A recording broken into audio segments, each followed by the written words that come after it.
dafa raglu. ay dafa tenue kii la camouflé yoo xam ne dafa armé wa daal. dafa armé dafa raglu quoi xam nga genre seen mbubb yi bu ñu ko solee rek gars yi dañuy garaaw xam nga souvent. mais comprendre nga dama bëggoon a yokk ci sëñ Thier dagguma la sax dama bëgg a yokk ci benn affaire. Le nouveau ce n'est pas le nouveau président de l'Assemblée nationale, comment il s'appelle encore, docteur Amadou Mame Diop. Amadou Mame Diop. Ce n'est pas Amadou Mame Diop qui a gagné, hein. C'est Mimi qui a perdu en réalité. Voilà, c'est ça. C'est pas Mame Diop qui a gagné, mais c'est Mimi qui a perdu. Xam nga si nan ci nan Mbaye Dièye Faye dafay wax jamais 203. Jamais 203. Mimi li ko dal mooy jamais 203. dañu ñëw 2014. mu nekkoon ku sawar ci xeex bi. gars yi ba ñu gañee ñu jël ko tege ko boor. ñu ñëw 2017 daanaka moom moo doon alter ego opposition bi à l'époque c'était Idrissa Seck. moom moo doon jox le retour à Idrissa Seck. bi gars yi fale ñu jël ko def ko au frigo. ñu ñëw 2020 daanaka il était le répondant de Sonko. ñu gagné gis nga tey ni ñu ko def.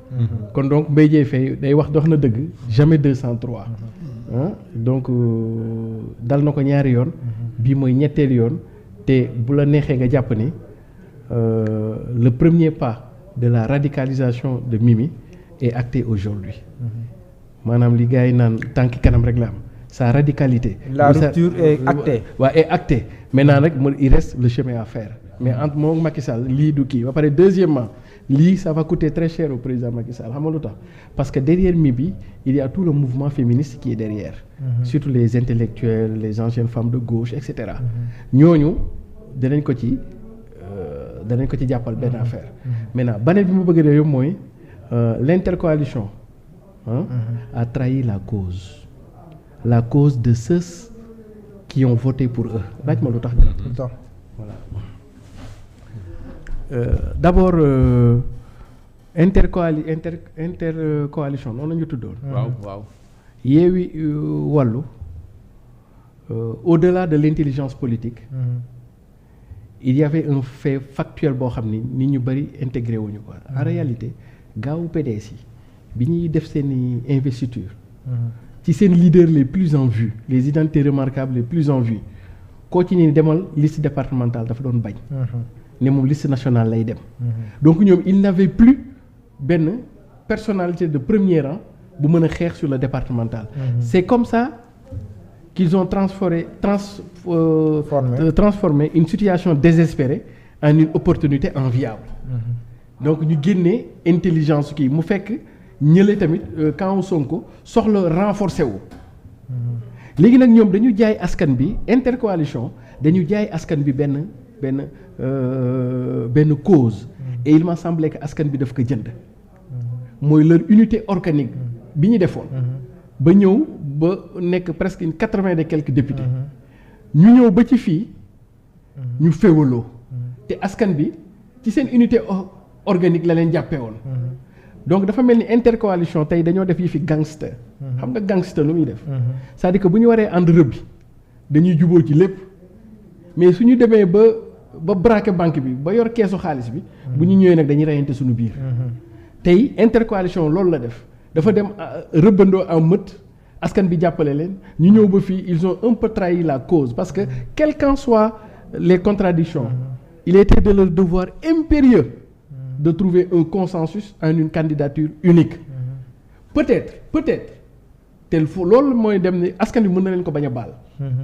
parce que peut-être comme ni ko Thierno waxee su ñu amoon candidature unique même ñee bu ñu amee candidature unique mën na nekk un jeu épique mais le fait que ñoom amuñu candidature unique loolu tamit dafay wane li coow la ça veut dire que ils ont fait exprès pour jaxase carte gi pour se victimiser alors que en réalité c'est de leur incapacité à faire une unité organique comme ni ñu ko defoon ba gagner ba war a ñëw séddoo maanaam tey jàpp naa ni élection ya campagne ba moo doon rëbbi ba tey nag mooy séddale ba séddoo bi léegi nag ñoom ils pour leur intérêt surtout personnel de leur propre coalition à eux de leur propre parti moom la ñu jëndee espérance su askan bi leen votel ñoom boo xam ne li ñu doon xaar ci ñoom mooy rupture kon donc tey jii intercoalition moom tamit na la leer ni ils ont semé à partir d'aujourd'hui les graines de leur propre division. d'accord balaa ñuy ñëwaat si avenir Yewwi Wallu nangam bëggoon naa ñu taxaw tuuti si soxna Aminata Touré. waaw sànq Thierno Diop dafa wax lu am solo mu mel ni kon waa Benno Amadou Mame Diop surprise la nekk si ñoom. man sax ma dool si ne amaana Aminata Touré bu xamoon ne Amadou Mame Diop la ñuy tabb. du ñëw assemblée nationale parce que li si topp moom moo ma tax a wax loolu. kon moom son avenir sa réaction. nan lañ ko mën a jàngatee parce que dafa dem balaa mbir mi di am. ak tam son avenir. waaw moom soxna Mimi Touré daanaka bu ngeen ko fàttalikoo. amoon na benn grand frère premier ministre Boun Abdallah Dionne. mi ngi tuddoon. Socé Dione. Cheikh Diop Dione. waaw Cheikh Diop Dione bu ngeen ko fàttalikoo. 2014 bi ñuy def élection législative. lii assemblée. Parti APR Benno Bokk Yaakaar dañu amoon benn candidat mooy Moustapha Niass yéen a koy fàttaliku.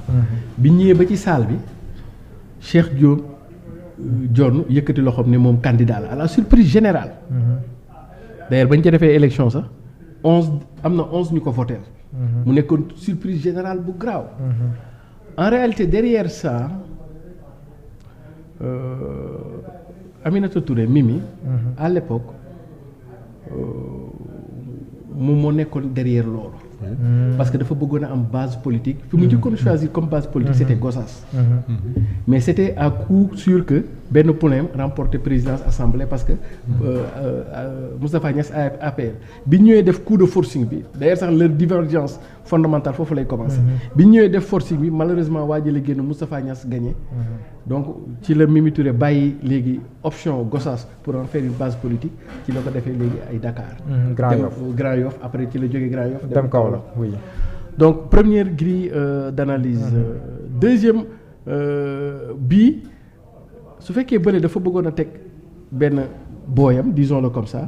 bii nag moom amoon na chance moom demal boppam. li Wolof Njaay naan yóbbante baax na waaye demal sa bopp da ciy gën. te mu toggoon lépp ba mu ñor ba nga xam ni. fi mu toll nii pour que président Macky Sall layal lan moo tax joxul Aminata Touré assemblée nationale lenn rek la mën a doon à mon avis mooy Mimi Touré mii wóoluwuma ko. lu tax wóoluwuma ko mooy damaa bëgg a def loo xam ni moom fondamentalement d'accord ci mooy lan 3e candidature. te kii su ma ko joxee lii fii ak juróomi at mënuluma ko dara. mënuma koo dàq fa mu yër mu ne ba pare deuxièmement su ma ko joxee lii député yii chaque jour mu gis leen mën naa wax ak ñoom chaque jour te man député yi mënuma leen a gis chaque jour. sans compter xaalis bi muy toogaaleeg yooyu. kon donc man balaa opposition bi wala balaa Sonko naan doo candidat sax. contradiction bi sama propre camp lay jógee. te bu ko président assemblée kii bi mën na ma sonal sans compter yenn mën na fa sax initier ñu voter benn révision constitutionnelle mën nañ ko sax initier. togg ko kon donc. surtout bu ñu xoolee doole opposition bi am assemblée. léegi loolu loo ciy jàngat mooy ba tey jii xaw ma ëllëg lu muy demee de ba tey jii l'enseignement principal de la défenestration de Mimi mooy le président est dans la logique d'être candidat en 2024. Ça veut dire que lii.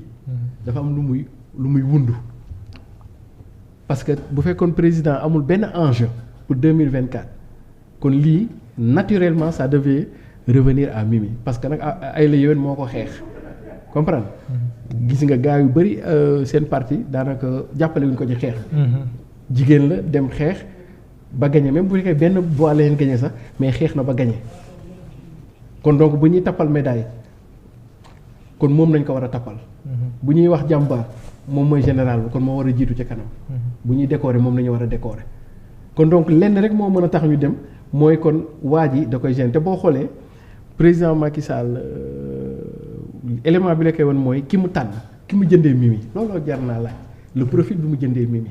waaw parce que da ngay xool président Amadou Mame Diop. Amadou Mame Diop docteur Amadou Mame Diop waaw pharmacien député maire de Richard Toll fu mu toll nii ba fii moom moo nekkoon le directeur général de la SAPCO. waaw moom de man souvent damay fàtte turam mais dama baal nag quoi damay fàtte turam rek mais moom sax sama mbokk waa Nord la parce que ñun xam nga Saint-Louis moo doon suñu capitale à l'époque donc sama mbokk boobu te Njóobeen yi ak Njaayeen yi samay kal nañ kon donc man ay la yéen foog ma xam turam moo xam na ñaata docteur Amadou Mame Diop waaw xaaral ma récité ko comme ni xarkan bi ngi kon voilà kon donc Aliou Ba ak Oumar Sakho ñoo la koy won très bien kon léegi xaaral ma def nañ ko doon defee école docteur Amadou Mame Diop docteur Amadou comme ça ma këru ko quoi ça dootuma ko fàtte bien moom dootuma ko fàtte quoi effectivement xam nga président Macky Sall dafa am benn particularité ci moom bu fekkee yow da ngaa doon avant moom muy doon te moom terewul a ngay doon su boobaa yow doo mën a nekk waayam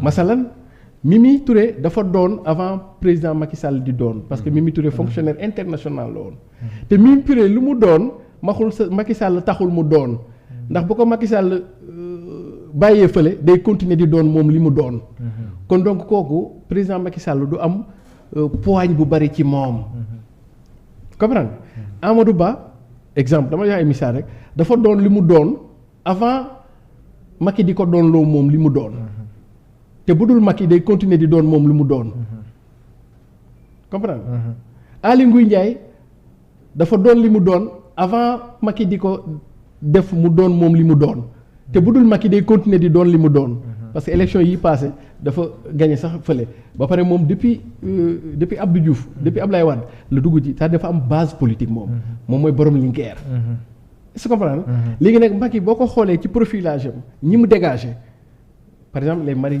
Teuw Niane esprit brillant et cetera ñooñu Macky soxlawu leen buy def politique te Macky dafa nekk ci temps politique le temps politique c'est le temps de la 3e candidature léegi ñi muy soxla mooy ñoo xam ni bu dul woon moom Macky ñoom du ñu doon te bu leen Macky defatul li ñu doon dootuñu doon ñoom li ñu doon mooy comme par exemple Abdoulaye Daouda Diallo profil bii noonu lay dem c'est-à-dire que ñoom ils doivent toute leur carrière politique à un homme Macky Sall donc boo xoolee puzzle bi mooy président Macky Sall ñëpp ñoo xam ni noonu nañ mel dañ leen di pousse te entreprise boobu boo ko tàngee ba ci biir 2019 la commencé ñoo ñëpp nañu écarté les grosses têtes ou les grosses personnalités ou les grosses figures mën nga ko tuddee noonu Eva Marie Coll Seck le docteur l'ancien ministre de l'agriculture Seck la Abdoulaye Seck Mary Teuw Niane Aly Ngouille Ndiaye Amadou Ba voilà les grosses têtes la ñooñu dañ leen a pousse pour indi nag ñoo xam ni ñoom bu du woon Macky du ñu doon comprendre Amadou